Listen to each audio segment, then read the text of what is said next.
Ya, Assalamualaikum warahmatullahi wabarakatuh. Pada kesempatan kali ini saya akan menyampaikan materi pemrograman web pertemuan pertama tentang dasar-dasar pemrograman web. Adapun materi ini saya sampaikan untuk melengkapi materi pembelajaran mahasiswa model contextual learning yang nanti akan saya unggah di LMS Unisnu. Baik, untuk capaian pembelajaran kali ini, untuk sub capaian pembelajaran mata kuliah, mahasiswa dapat menjelaskan konsep dasar pemrograman web, kognitif 2 ya. Kemudian mahasiswa dapat memilih dan mempersiapkan kebutuhan aplikasi pengembang web untuk kognitif 1 dan psikomotorik 5. Pokok bahasan pada sesi kali ini, dasar-dasar pemrograman web, kemudian materinya nanti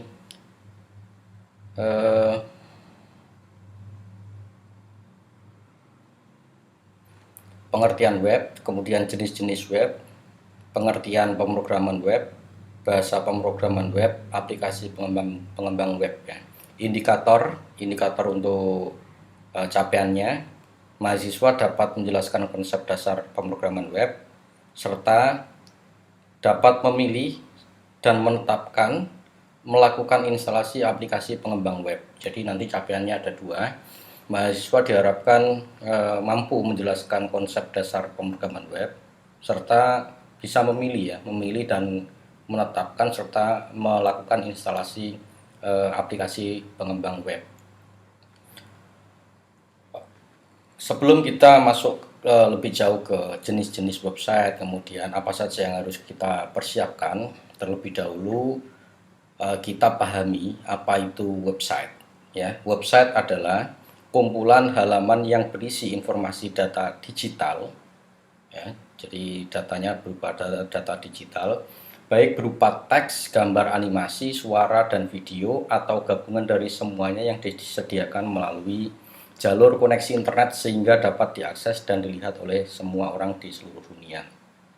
Jadi kesimpulannya, apapun yang ada di internet dan bisa diakses dengan browser atau melalui media lain dan berupa halaman digital, berarti masuk ke dalam kategori website.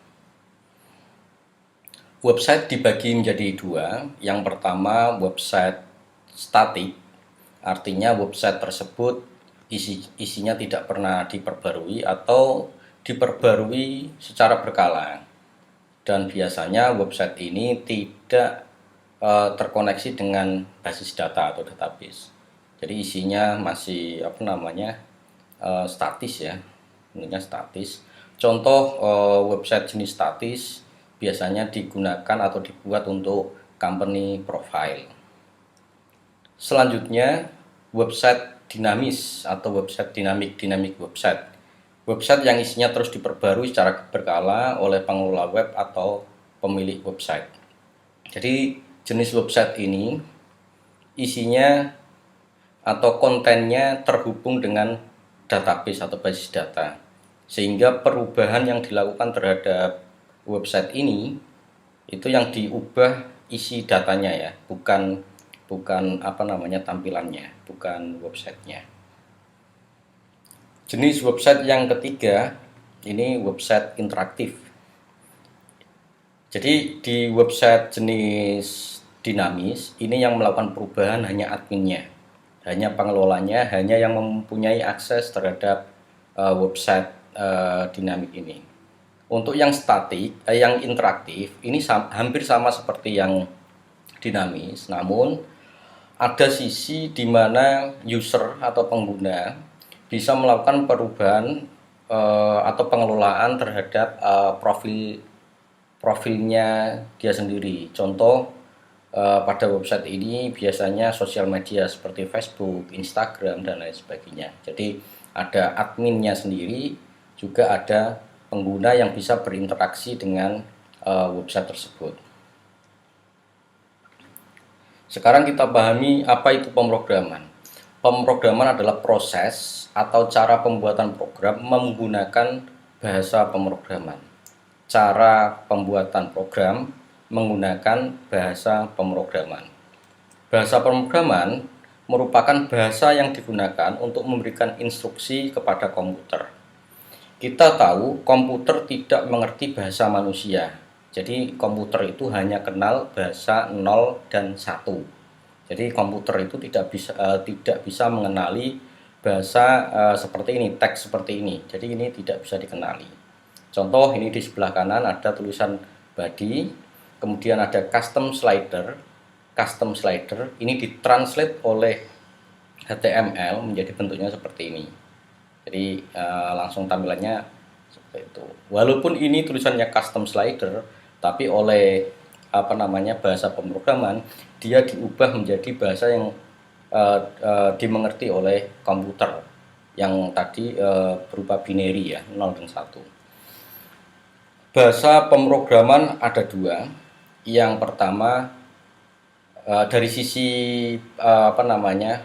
penerapannya ya, dari sisi pemrogramannya ada dua.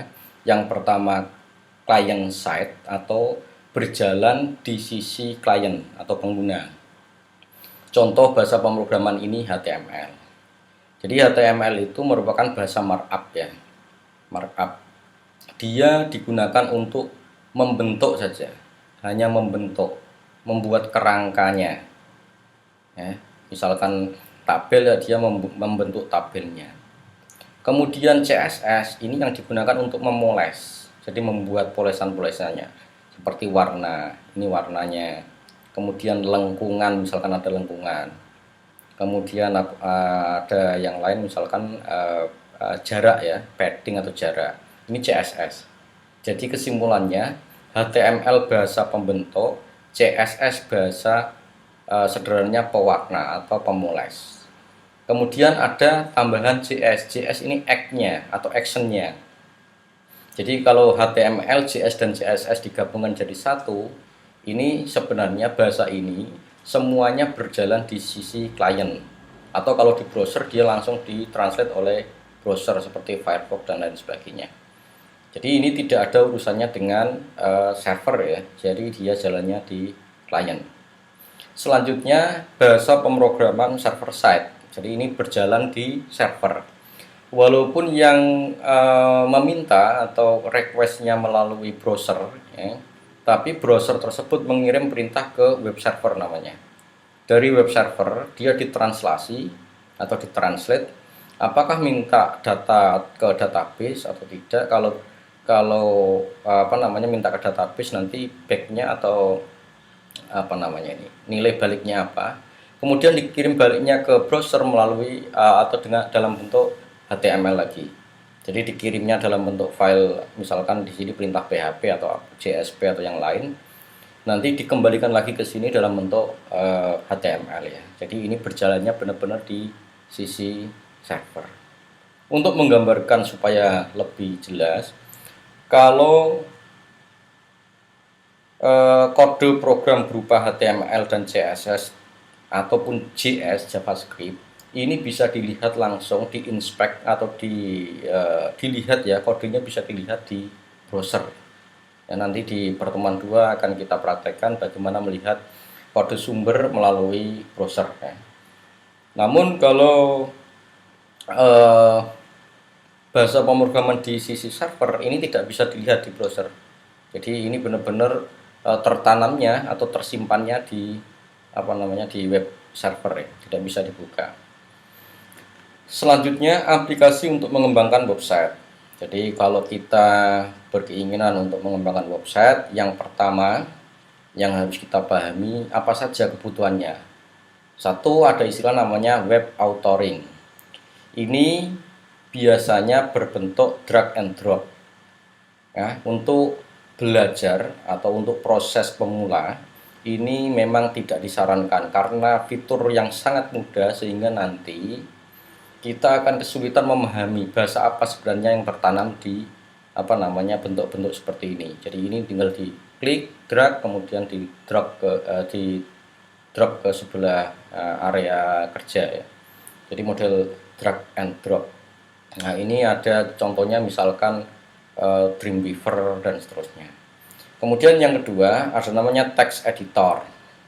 Nah, kalau ini kita ngetik perintah-perintahnya, sintaknya, tagnya dan seterusnya di dalam text editor, kemudian uji cobanya di web browser. Jadi kalau ini tanpa web browser pun sudah bisa dilihat ya. WYSY apa itu? What you see, what you get ya kalau salah. WYSWG. Jadi ini tidak perlu web browser. Tapi kalau yang text editor untuk menampilkannya butuh web browser. Sedangkan untuk menjalankan kode program yang berjalan di sisi server, kita butuh yang namanya web server. Contohnya misalkan Node untuk JavaScript ya, Node.js. Ada lagi Ning and Ning ya, biasanya sebutnya Ning. Ini untuk menjalankan file-file Java PHP atau Apache, ini yang paling umum digunakan. Ada Apache Tomcat, ini biasanya untuk JSP atau Java Web ya, untuk miliknya Sun Microsystems. Supaya gampang nanti kita akan menggunakan Apache biar tidak terlalu banyak masalah, tapi untuk uji coba juga boleh. Jadi perlu juga menguji coba Ning, menguji coba Apache ya, kelebihan dan kekurangannya apa di dua server ini. Selanjutnya mahasiswa nanti setelah ini mencari kebutuhan untuk pengembangan website mulai dari text editor, silakan dipilih nanti Sublime Text juga bisa, Visual Code juga bisa dan seterusnya, nanti dicari aja di internet. Akan saya sertakan di LMS alamat-alamatnya. Kemudian instalasi web server ya. Web server nanti kalau menggunakan Apache ini lebih baik menginstal aplikasi XAMPP ya. Cross Apache apa itu? MPP. Ya, atau bisa juga misalkan Laragon dan seterusnya. Jadi ada beberapa aplikasi yang nanti direkomendasikan untuk di uji coba untuk di awal-awal pertemuan kali ini. Baik, ini materi pertemuan pada sesi pertama. Untuk sesi kedua nanti akan saya jelaskan di video berikutnya. Terima kasih atas perhatiannya. Assalamualaikum warahmatullahi wabarakatuh.